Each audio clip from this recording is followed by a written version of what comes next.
Sidaaf qophii miti barani. Namni tokko barsiisuudhaaf yookaan immoo gaaffii gaafatame tokko deebisuudhaaf. Hin beeku jedhe wangeela hin beeku jedhe wangeela hin beeku jedhe.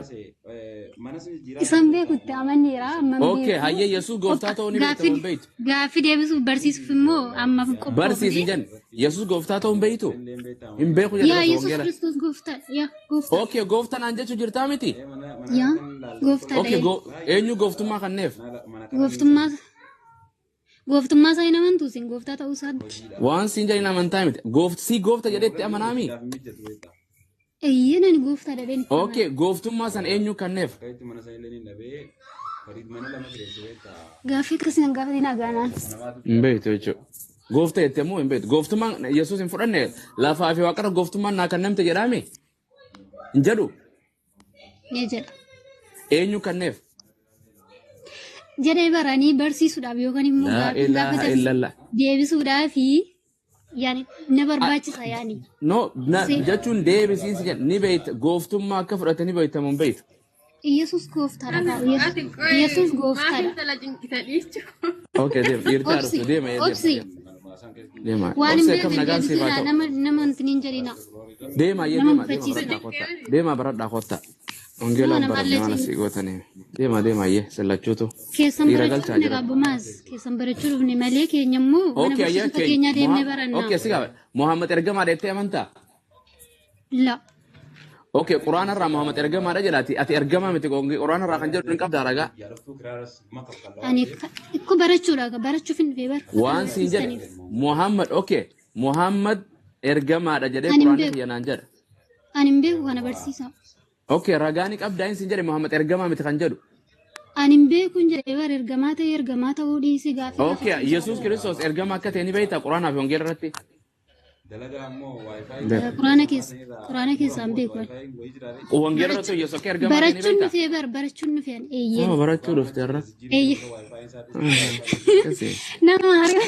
Nama hariitu akkamitti gaaffii tokko sin gaafate. Barachuu dhufe. Yoo gaafate gaaffii si deebi'a. Because bakka tana yoo dhufte yoo gaaffii qofa gaafattee si deebisa mormee takka godhuun qabdu na gaafadhu si deebisa miti yoo kanaan jettu taate wangeelaa fi quraana waliin haasofnu. Go ahead. Dhaggeeffadhaa jedhan ofiif namni waa gaafatu ragaa naa kana jedhee kan ta'e akkasii miti gu jedhe. Quraana keessa wangeelattis bee falmii jechuun mormii akka nama beeku noo gaaffii gaafattamoo na wajjin gartee gaaffii deebisaa godha. Mormii osoo hin ta'in waan tokko barsiisan tokko barataa barsiisuu. In barsiisa erga barsiiseen booddee gaaffiin gaafata barsiisaan yoo galuu fi baatisaa kanaaf iddoon galleef sanatti irra deebi'ee akka galuuf sanatti fakkaatuma akkasii wangeela keessa irraa sii fidan fakkaatuma akkasii yoo quraana irraa si kanneen yoo san didde wangeela keessa irraa si fidan goo heed falmiidha na wajjin ani falmii tun ta'in gaaffii gaafadhuu fi deebii gaafan argan isin faanaan falmaan falmiifis hin dhufne ani falmiif hin dhufne. Yani falmiidha. Nuti bakka tana bar ni gaafatamna ni gaafatamta ni gaafanna ni deebista ni gaafatamta ni deebista. In barsiistan kaasuun hin falmitu malee. Bakki itti barsiisnu garee zuumii fi wanni amantii teenyatti barsiifnu zuumii fi telegiraam zuumii keessa mana barumsaati. Asitti amantii lachuuti. Gaafatamuu deebisuu gaafatamtee deebisuu. Mormiidha asitti. Gama lachuutu yaa gaafii deebisaadha kun waan gartee comparative religion jedheen. Mormii qofaadha mormii qofa yoo ta'e kalaas nagaan tura. Barsiistanii? Amma dhiibsaa fi hojjetaa fi irraa deemati. Ijoollee taane osoo sirra kunneen irraa deemu. Nagaan siifaa ta'u. Waagaa sinitti ni malee. Saamu'eel naa galchaa dhiisi natti. Waan tokko sin gaafadha waa. Akkasumas irra wayyaa dhiisi. Saamu'eel hin galfadha. Sodaadha hin beeku naan jette waa takka.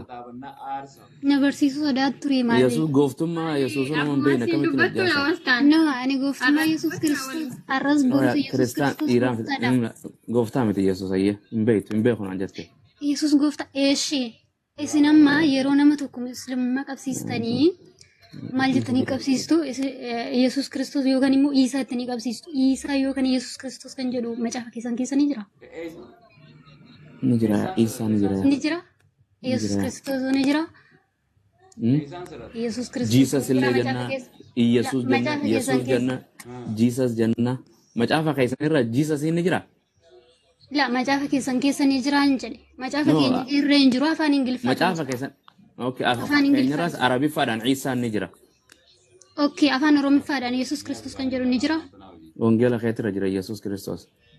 اوكو كان في يوسف مالف عيسى يو كان يسوع كريستوس Okay, waan maqaan Yesuus ayyee Yesuus si gaafadha. Yesuus Iisaadha moo Yesuus moo Yesuus.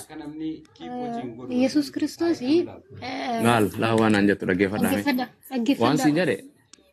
Okay, Ani ko sininga akka kiristaanaa laa siin jedhe maqaa waa sadii olii baadhatanii yaatan kamii walaale faranjiin Jiisasi Amaarri Yesuus Oromoo Yesuus jetti maqaan ergamaa Waaqayyoo dhufee Maariyaamaaf kenne maqaa sadeen kana keessaa kami.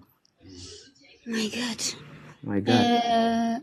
afaan oromoodhaanis afaan ingiliffaanis afaan maka waan salphaa la anaaf Yesuus jedhe waan jedhe faranjiin baayibila faranjiitti Jesus ergamaan Waaqayyoo dhaggeeffadhu ergamaan Waaqayyoo itti dhufee Jesus jettee you will call the Jesus the son maqaa Jesus jettee amta jedheen Amaariffaa biraa dhufeeti Yesuus jedheen ergamaan Waaqayyoo Oromoo biraa dhufee Yesuus jedheen maqaan ergamaan Waaqayyoo Maariyaam dhufee dubbate afaan sadiitti dubbate moo afaan tokkotti dubbate afaan tokkotti dubbate garuu afaan tokkotti maqaan Yesuus tokkotti ergamaan Waaqayyoo dubbate san maqaa kami Yesuus moo Jesus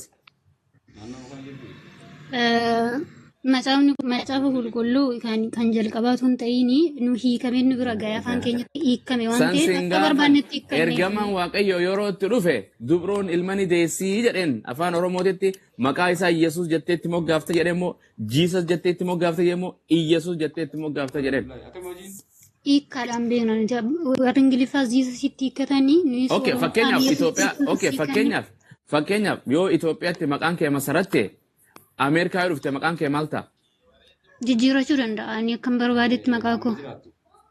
Okay, baasaboora Itoophiyaatiin yoo deemte maqaan kee baasaboora Itoophiyaa san irratti maqaa adda addaarra jiramoo maquma tokko?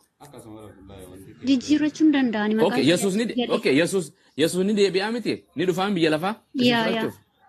Yeroo dhufu Jesus jettanii yaamtamoo Yesuus jettanii if beekamoo? Yesuus itti if beeka. Afaan hundaanuu. Jesus afaan hundaanuu Jesus Yesuus afaan hundaanuu beekama. Ergamaan Waaqayyoo maqaa kam moggaaseef? Afaanuma hiikaadhaan nu bira ga'ee barnu. Afaan ni kama. Ni hiikame amma fakkeenyaaf Amaariffa gara Oromiffaatti hiikuu dandeessa. Akkasuma immoo okay gammachuu maqaan kiyya gammachuudha. Itoophiyaa irraa Ameerikaa gaafaan dhufu. Gammachuu moo maqaa faranjiitiin dhufee baafadha? Ati maqaan kee gammachuu yoo ta'e fakkeenyaaf gammachuu jechuun maal jechuudha afaan ingiliffaadhaan? No, the meaning jechuun maqaan hin geeddaramu. Ani sannaa hin jedhani maqaan hin geeddaramu. Maali hiikoon isaa yoo siin jaani jechuun hiikoon isaa min maalatti noo yoo siin jaani gartee himtaaf malee afaan hin geeddaramu. Fakkeenyaaf amma ati gammachuu yoo jedhani amma biyya faranjii jirta yoo ta'e biyya faranjiitti gammachuu maal akka ta'e hin beekamu. So afaan gammachuu jechuun maal jechuudha jedhanii yoo si gaafatanii aappii jedhan gammachuu jechuudha. Maqaa baasaboora okay Itoophiyaa irraa gaafa baatu maqaa kamiin baatu? Ani moo? Maqaa abbaa fi haati kootti na baasanii. Maqaan san maali? Himuun maal barbaachiseera? Okay magartuu haa jennu baasaboora irra magartuu jiraame maqaan mootummaan Itoophiyaa baasaboora isa magartuu jedhee si kan haa jennu. Miti? Gaafa Saudi Arabiyaa dheeyitee maal jedhanii si yaaman? Magartuu jechuun waan hin dandeenyee fi isaan afaanumatti tolleen na yaaman. No waan hin dandeenye kan itti si beekan kan ati itti dhufteen hojii jechuun biyya san itti seenteen maqaan kan kee kan beeyte addunyaan. Nan beekan yamma jarri bira jiru kun maqaan paaspoortii kiyyaa na gaafatu ganaa deebi'anii hidhimee paaspoortii kiyyaa. Obseen gaafa obsee nagaan siif haa ta'u. Hojjaayi wallaahi. Eenyu akkana shawwaddan jedhama. Obseen jedhanii isheen ifammoo obsee yoo taate wooma jedhanii ishee obsee baasaboorri kan Itoophiyaatti mattaawaqiyaan kan baasaboora baafattee viizaa dhawattee gara Dubaay deemta. Eerpoortiitti yeroo si fuudhan eenyu jedhanii si fuudhan? Obsee jedhanii na fuudhanii kaan. Allaqee akkasuma jiru galatoon eebbifama kanuma.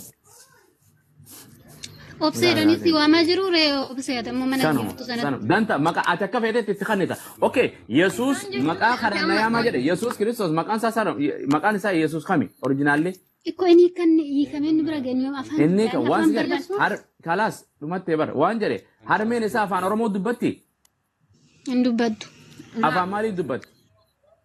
afaan biyya sanii. Afaan kamiin itti baase ergamaan waaqayyoo kan itti dhufee itti dubbate afaan kamiin afaan oromootiin itti dubbate ergamaan waaqayyoo yeroo itti dhufe. Afaan haati afaan jarri sun beekaniin itti dubbate. Maqaa maal moggaaseef Iyyasuus jedhee moggaaseefi. Afaan jarri sun ittiin beekaniin. Kamiin jedhe afaan jarri san. Wangeela kuna caala beektu miti ree maaliif na qortu. Yoon si jedhee hin didaka afaan itti amma fakkeenyaaf namni tokko na dhufee natti haasa namni Oromoo tokko afaan Oromoo natti haasa. Fakkeenyaaf yes yaa amma fakkeenyaaf namni tokko karaatti yoo isinitti dhufee afaan beektaniin sanaan isinitti dubbata. Kanaaf iyyuu Maariyaamis immoo afaan Oromiffaa hin beektu waan ta'eef afaan isheen beektu sanaatiin ergamaa waaqayyoo isheetti dubbateen. Kanaaf immoo akkaataan itti hiikan akkaataan namoonni ittiin hiikanii fi fakkeenyaaf waaqayyo jechuun God akkuma jedhame waaqayyo afaan Oromiffaadhaani. Kanaaf iyyuu faranjiin kan isheen itti waammatu gaad jettee yaammatti aramni rab jettee yaammatti. Kanaaf iyyuu hiikkateeti namni kan itti yaammatu. Ka Yesuus kun afaan okay amma fakkeenya magartuu yoon jedhee afaan isheen beektu afaan Maariyaamiin beektuun itti dubbate ergamaan waaqayyo Maariyaamitti. Goobas yoo amma fakkeenyaaf akkana jedhe magartuu yoon jedhee maqaan kun Amaara moo maqaan asliin isaa oriijinaal isaa afaan Oromooti moo afaan Amaariffaati moo Arabaati magartuun afaan Oromooti. Goobas Yesuus jechuun maqaa eenyuti maqaan oriijinaalli kun afaan maaliiti? Afaan biyya sanatti ittiin dubbatamu. Oromoo miti jechuudha. Yaa afaan Oromiffaa miti kan dubbatame. Okay, Iyyasuus jechuun afaan maaliiti? Afaan Oromiffaa. Iyyasuus moo? Fayyisaa biyya lafaa jechuudha hiikisa. Yesuus jechuun hoo? Iyyasuus jechuun fayyisaa biyya lafaa jechuudha hiikni isaa. Eessarratti akkasi caafame? Wangeela Maatiyyoos boqonnaa tokko lakkoofsa 21 amma fakkeenyaaf wangeela keessa waan inni beeytaame Eli jee waraabbii keessa kaayete kan Allahu akbar salaata eegalte masha Allah baruma ijoolluma islaamaati hojii haasaa hojirraa bar hin diddi malee fitsum muslim fitsum ente no nan muslima miti maali azana gawani jawala khatar azana jira bar maga azane bo rabbin guddate jechu jira sagada okay rabbin guddata rabbin guddate jechu rabbin guddate rabbin guddate jechu yo baleti to rabbin guddada rabbin tikada duba guddaadha kan wantu saqitta tawaqiyyo didde ka kuno kana itla waaqayyo kanaaf rabbin guddate kamti jennari waaqayyo inti qaate rabbin guddate jennari telefoon nabil bila me koy pena duranu guddar menni edabbu masa mala qawachuudha gaafin gaafa dadeen miyan akkam nagaadha miyati jira dhugaa akkam dalagalata amala qawachuudha abbumaas ani guyyaa tokko isaanii nama arrabsuun argee bar mucayyoo tokko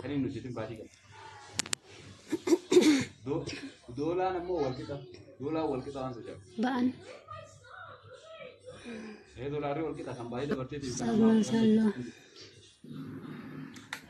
Mali sodaatee akkanatti bareedu dhugaan nama narrabsi maqaa Yesuus nama arrabsu bar አንቺ ዋን ከሲን ሀሳይን ምንም አፍንጅሩ ana nawa yarrabsi dhugaa rabbi argeera viidiyoo isaanii argee jiraan di waliin mormatina jechuun yoo namni jechuun nama arrabsu xiqqoo maquntuutan ka waan oromti yoo nama arrabsitani yoo kristaanonni nu arrabsan xiqqoo quntuutuun dirqama sababbiinsa mali namni akkanuma intana itti baay'ee callisi yookaan bu'ii jechuudha malee yoo arrabsitee barsiitu xiqqaata bare abdii Musaa situ xiqqaata malee abbaa arrabsu sanatti xiqqaata malee inni arrabsu suni umaayyuu miti bar siigalee yookaan nama sana gadi buusu siin taane kana hari'uu yeroo tokko tokko naffi dabaree naaf laadhume takka siibisimi namni waa balleessee beeka fakkeenyaaf amma kiristaanonni maali beeytan ijoo lama kiristaanonni tokko maal godhanii dhufanii erga ol seenan booda gaafa otoma barsiisarra jirru nama ofumaaf Nabi Muhammadiin arrabsan. Nuti yeroo nu arrabsan osoo hin taane yeroo Nabi Muhammadiin arrabsan jechuudha. Eegane maal jedha isa kun immoo? Jechuun beektaa abdii waan beekuu qabdu keessaa dhageessaa abdii. Sirreessi. Isaan arrabsan immoo waan fedhan haa jedhanii saniif hin arrabsan. Yaada dhiisaa amma waa yaada dhiisaa gaaffii qabdu gaaffii islaamummaadha. Qoy mi'aanaaf dubbisi. Gaaffiin qaba baran. Yaa anaaf isadhis. Ishi dubbadhu. Iddoo tokko naaf dubbismi abdii. Ayyaa gasta. Suuraa 41 fi lakkoofsa Dubbadhu obsi ayyaa gasta. suuraa 43 fi lakkoofsa 61 naaf dubbismi dhiifama wajji.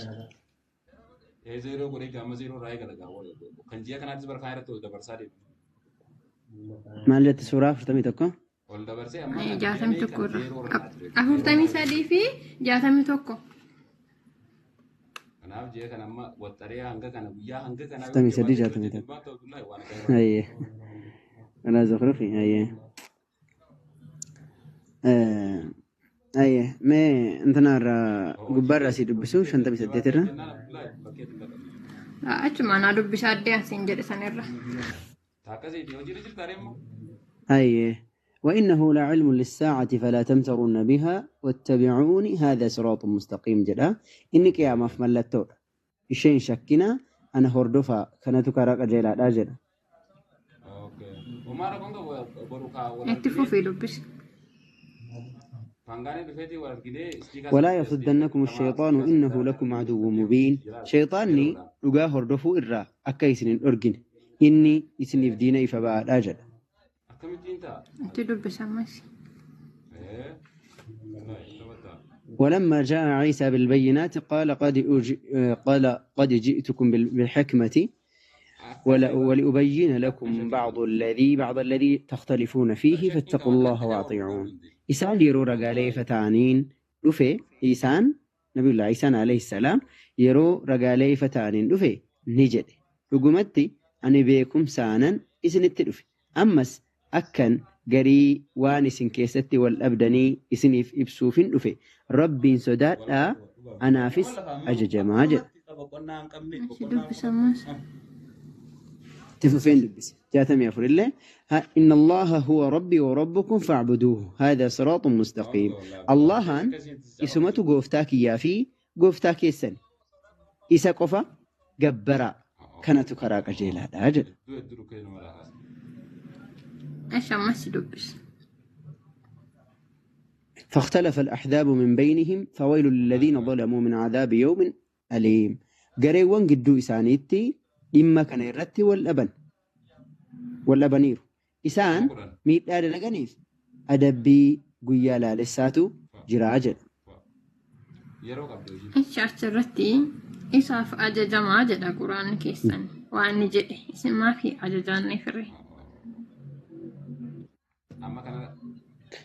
أيوة أنا فجج إذا تدبته ربي صداد آتي أنا فجج ماجد قل ديبتين دبسنا مالي آتي بكا Achirratti quraana kana rabbitu buusee jettanimti. Yesus yeroo saniin dura gara abbaa isaatti ol ba'e rasaa. سري Egaa akkas ta'e ajajamaa naaf ajajamaa jedhe inni ammas keessatti wangeela keenya bira yeroo deemtu karaan dhugaan jireenya anaaf namni ana beeku abbaa kiyyaas hin beekaa jedhe. wangeela tindebina obsi yeroo gaaffii gaafatu quraana marraa gaafadhu 51 kun dubbisnaan jette 59 dubbistee jirtaa Daan dubbisne.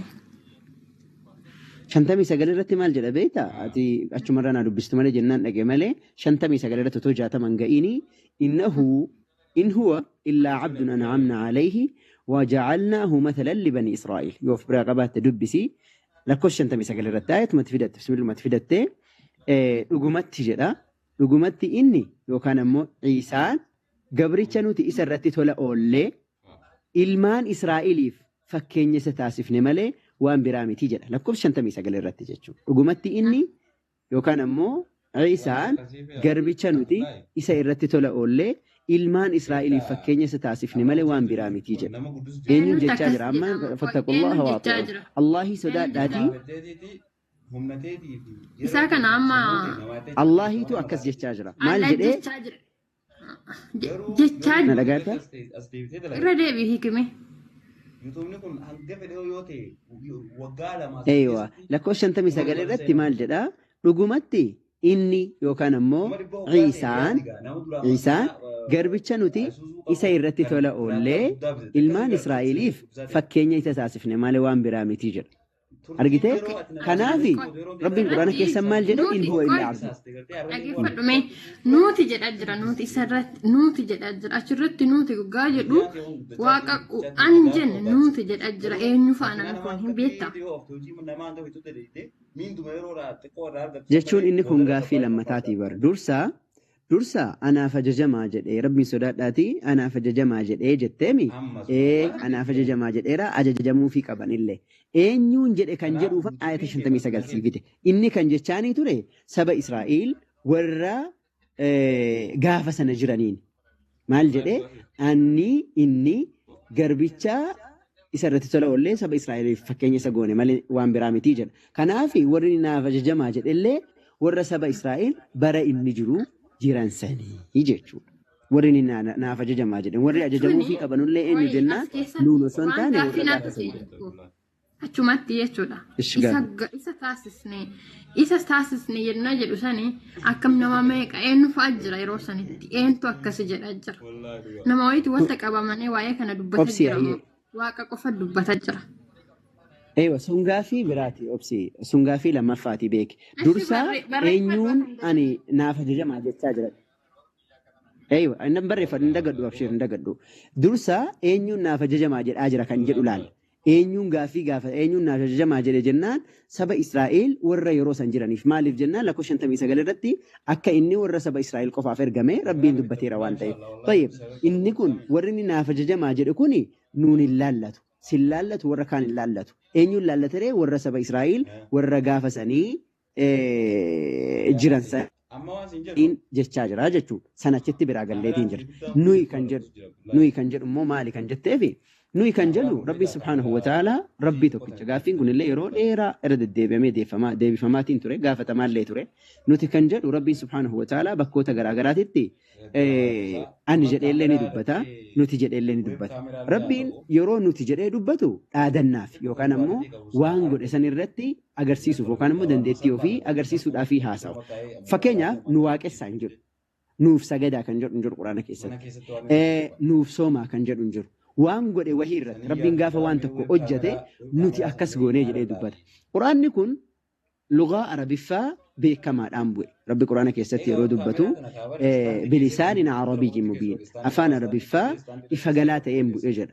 Seer lugaa afaan Arabiffaa keessatti ammoo seer lugaa afaan Arabiffaa keessatti namni tokko nuti jedhee ni dubbata. Namni aangoo qabu wahii akkasumallee namni waan tokko irratti ajajuu danda'u yookaan ammoo namni wahii.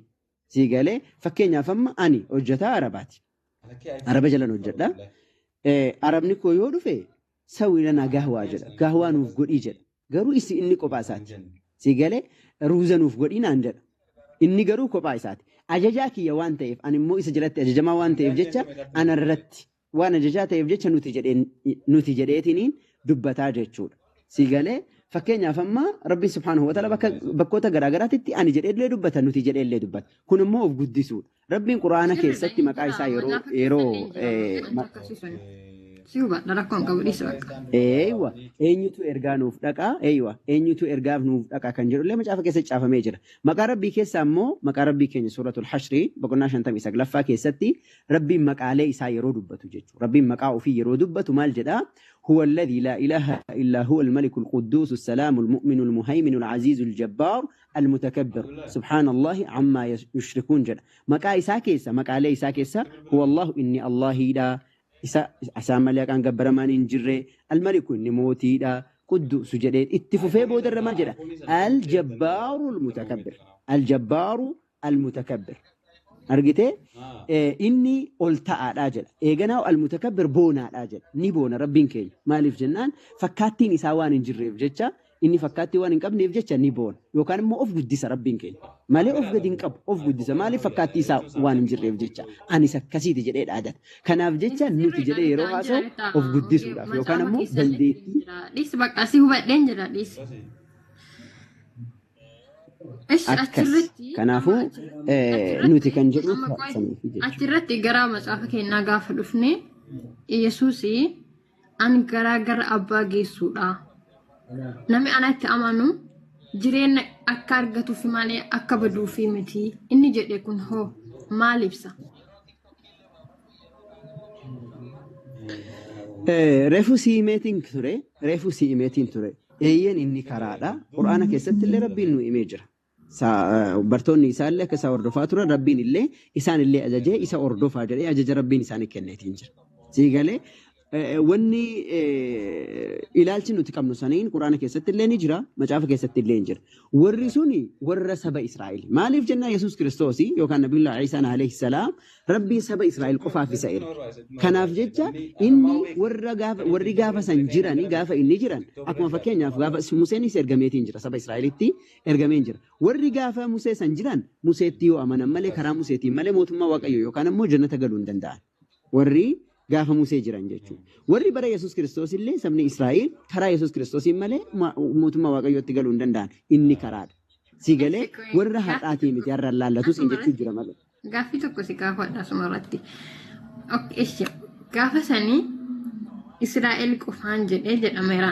Amma asirratti wangeela Maatewos 28 irratti gaafa 28 lakkoofsa 28 irratti gaafa dhuttu deemaa Yesuus bartoota maan jedhani deemaa maqaa abbaa kan ilma kan hafuura qulqullootiin cuuphaa barsiisaa bartoota tiyyanaaf godha an hamma dhuma addunyaa hundumaa guyyaa hundaa isin waliin jira maaf jedheen addunyaa gaafa jennu kan hawaas irratti.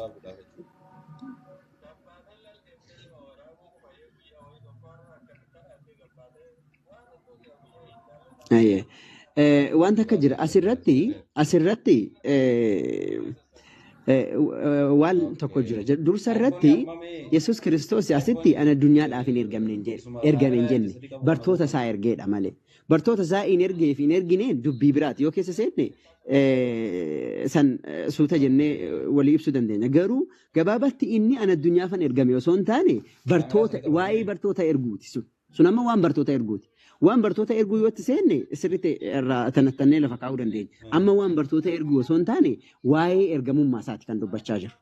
Si gala miti waan bartoota erguu osoo hin taane waa'ee ergamummaa isaati. Inni ofii isaati maal jedhee dubbateetiin jira.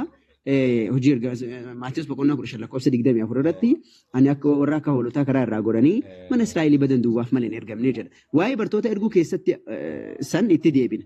Waliigalatti inni kan ergameef saba Israa'eliif duwwaadhaaf. Waa'ee bartoota erguutti immoo yoo deebine jalqaba irratti Yesuus Maatewos boqonnaa 10 lakkoofsa 5 gubbaatti lakkoofsa tokko irraa kaaftee maqaa bartoota erga lakkaa'ee xumureen booda maal jedhaan egaa isin dhaqaatii karaa mandara Samariyaa tokko illee lixinaa. Karaa mandara saba Waaqayyoo hin ta'inii takka illee hin seeninaa. Kanaa mannaa warra akka hoolotaa karaa irraa godhanii mana Israa'elii badan duwwaa dhaqa akkuma dhaqxanii mootummaa Waaqayyoo dhiyaateera. Akkasumallee wangeela lallabaati mootummaa Waaqayyoo dhiyaateera illee jedha. Akkasumallee du'aa kaasaa dhukkubsataallee fayyisaa jedhee isaanitti dubbachaa ture. Siigalee dhukkubsataallee eenyuun keessa saba Israa'el qofa keessa bakka takka illee hin seeninaa jedhee hin jira. Asitti yaada lama jira. Yesuus Kiristoos dursa saba Israa'el keessa akka hin baane jedhee isaan gorse. Deebi'ee immoo Maatewos 18 keessatti addunyaa guutuudhaaf jedhee jechaadha. Asirratti dura dursoo asumarratti wangeela Maarqosii 16 irratti saba hundumatti deema uumama hundumatti wangeela kiyya lallaba hamma handaara lafaa isin waliin jedhamedha. Akkami hamma uumama hundatti gaafa jedhu kanoo akkam yaaddaati. Jalqaba siimeetiin jira dubbiin kun yaada lamaa siin jedhe yaadni lama immoo yoo waliin dhufe xiqqoo nama rakkisa jechuun keessaa kan fudhattus si dhiba nama tokko karaa saba tokkollee akka hin gorre jedhee Yesuus Kiristoos Maatewos boqonnaa 10 keessatti illee labseetiin jira karaa saba mandara takka illee seeninaa jedhee maal jedheeni mandara Samariyaa malee mandara Samariyaa illee hattaa mandara Samariyaan beekta ollaa ishiitu jechuun warra duraan wajjin jiran booda keessa gargar ba'anidha. Mandara Samariyaa takka illee lixinaa jedhu dura ibseetiin jira. Tayyib as deebinee waa'ee Maatiyoositti yoo deebine Yesuus Kiristoos dura wannan siin jechaa jiru waan ergamummaa isaati waan bartootaatii miti. Wanni bartootaa waan lammataati.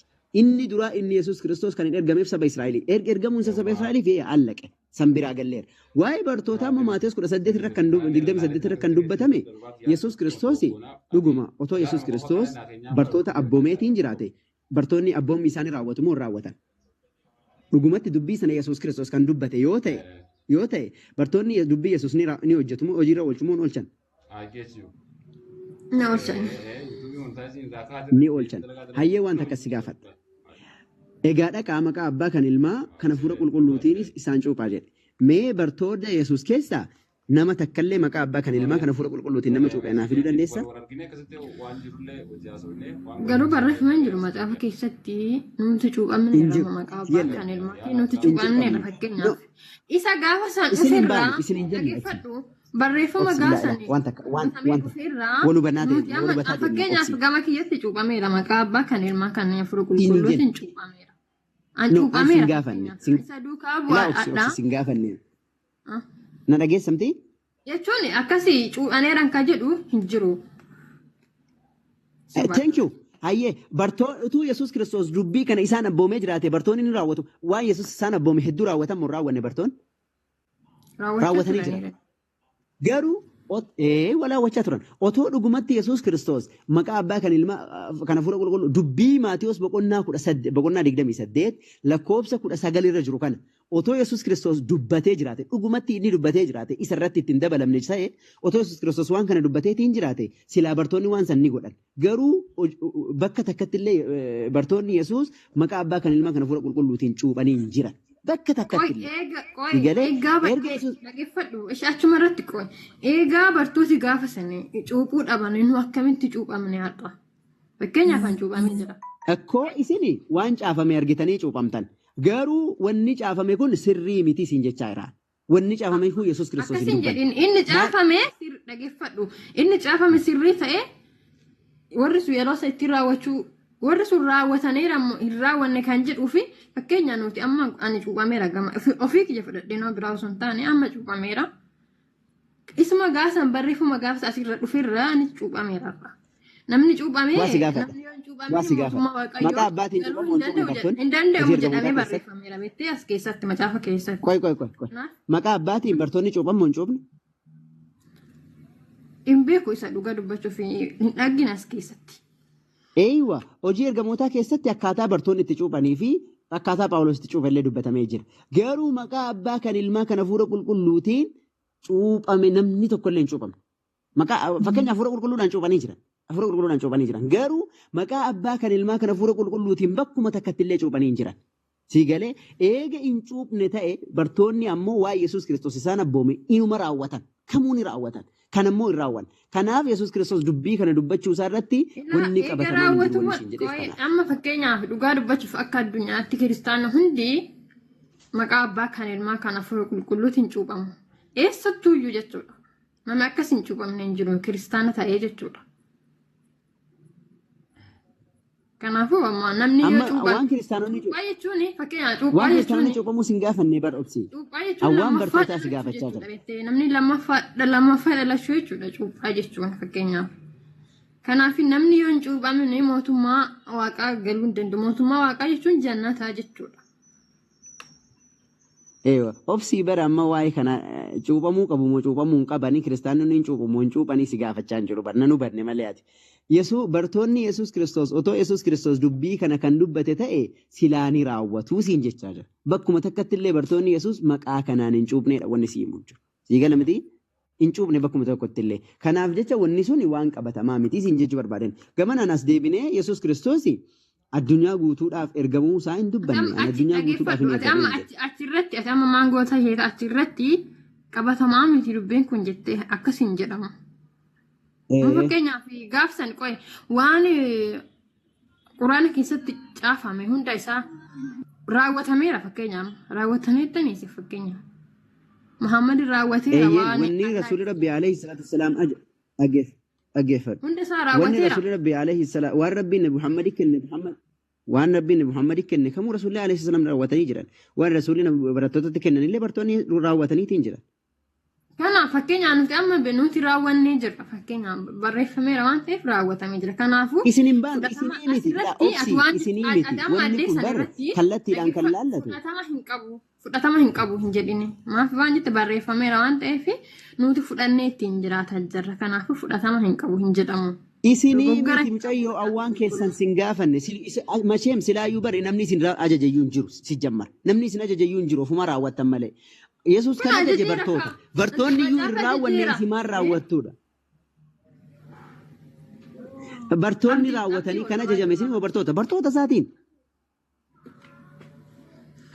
ولا ابن ملي أن دقار راسين كاو برشو مرة ما كان ملي دقار ما كان أن دقار راسين كاو ولا ابن ملي دقار راسين كاو برتوني إيه راوتني فينا في ما جاء في كون فدتما هنقبو ونجر أمان تنوت فداني رامل فداني وتوم فرتما قبادة برتوني مالي في الراوتني سينجر يام واي كيس دافع تشانجر مجايو أو واي كيتيمي أتمالي سجمر أصو برتوني جالس هنقول أنت إيه أصل فين نقبو تري بيته إيه سبب يوغر نجرا ميت ميتي يوغر نجرا ميت إسقدن إنقول إيه كان أجمع يو برتوني يو راون نيسي مالت سنين قيدام برتوتا كان أجمع برتوتا برتوني إسا بريفهم أرجنيتي سبريفهم كون أرجنيتي كإتدين مالي ولا فافوني في متشي وكا ولا كاميرو واني أكاسيمتي إسا بريفهم متشي إيش هاي كم بريسة ماتيو تيمي أكت يادوت هاي ماتيو اسمالي فوان كان راوتي إنه في ساتي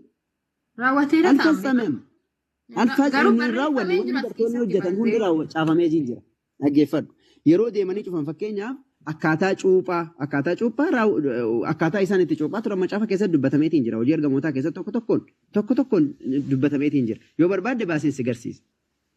Sirriin beeka dubbatamee jira hojii ergamootaa keessatti.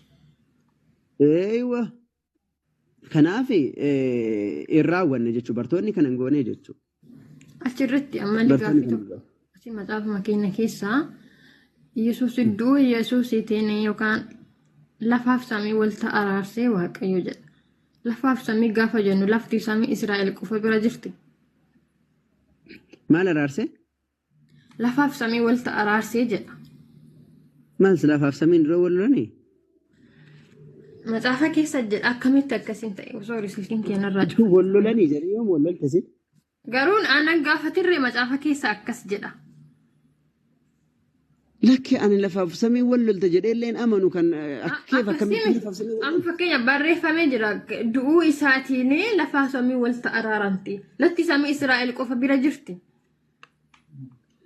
Eessatti siin jedhee bara eessatti wal lolanii dura wanta tokko bara wanni kan walitti araaramu yoo wal lole walitti araaramu. Akkisaatti wal lolaniif beekta akkisaatti wal lolaniin namni beekta waaqayyo uumamaa hunda dadee ka'e uumama dadee hunda keessatti nama daduu isaatti gaabbe jedha. Macaafa keessatti barreeffamee jira. Namni cubbuutti hin deeme gara cubbuutti hin deeme waaqa tolfamaa isaa waaqessuuf deeme waan gara garaa hojjechuuf gaafa deemanitti waaqayyo sababa kanaa fi ilma isaa Yesuus dabarsee gara biyya lafaa ergee jedha.